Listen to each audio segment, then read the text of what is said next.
Praise the Lord आप सभी को एक बार फिर से आप लोगों के बीच में उपस्थित हूँ।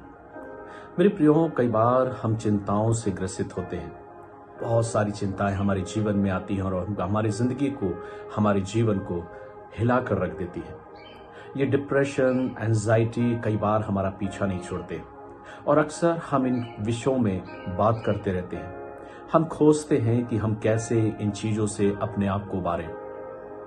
अक्सर ये चीजें हमारे जीवन में आती क्यों है? जब किसी चीज को, किसी बात को हम बहुत गहराई के साथ सोचने लगते हैं और उसके विषय में हम चिंतित होने लगते हैं, तब ये चिंताएं, डिप्रेशन, एंजाइटी मुझको और आपको घेर लेती है। लेकिन हम इन सब को करने के बावजूद भी हम अपने जीवन में क्या इससे उबर पाते हैं? नहीं। तो फिर हम कैसे इन चीजों से अपने आप को बाहर निकालें? आज उसी बात पर मैं आपसे बात करना चाहता हूं। जब भी किसी चीज को आप बहुत गहराई के साथ सोचते हैं तो इसका अर्थ यह है कि आप उस काम को स्वयं करना चाहते हैं।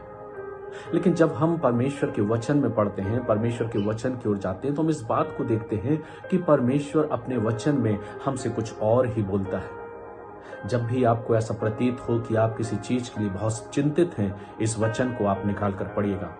जो अक्सर मैं अपने डिवोशन में, अपने मनन में इस वचन को स्मरण करता हूं। नीति वचन की पुस्तक, उसका 3 अध्याय और उसकी 5वीं और 6वीं आयत में इस प्रकार से लिखा है, तू अपनी समझ का सहारा न लेना, वरन संपूर्ण मन से यहोवा पर भरोसा रखना, उसी को स्मरण करके सब काम करना, तब वह तेरे लिए सीधा मार्ग निकालेगा। यह परमेश्वर का वचन ये नहीं कहता कि तब वह तेरे लिए टेढ़ा मेढ़ा मार्ग निकालेगा, पर वचन कहता है तब वह तेरे लिए सीधा मार्ग निकालेगा। तो फिर हमारा कर्तव्य क्या बनता है? मुझे मालूम होना चाहिए कि मेरा परमेश्वर कौन है। मुझे मालूम होना चाहिए कि मेरा पिता कौन है। मुझे मालूम होना चाहिए कि मेरा सब कुछ का देने वाला कौन है। और जब हम प्रभु पर विश्वास रखते हुए अपने जीवन को आगे चलाते हैं या हम आगे बढ़ते हैं, तो हम इस बात को देखते हैं कि हम अपने जीवन में परमेश्वर की उस आशीष को पाते हैं।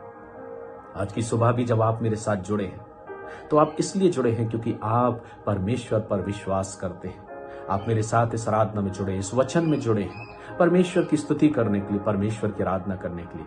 आइए आज की सुबह एक नए विचार के साथ, एक नई आशा के साथ, एक नई उम्मीद के साथ अपने दिन की शुरुआत करें।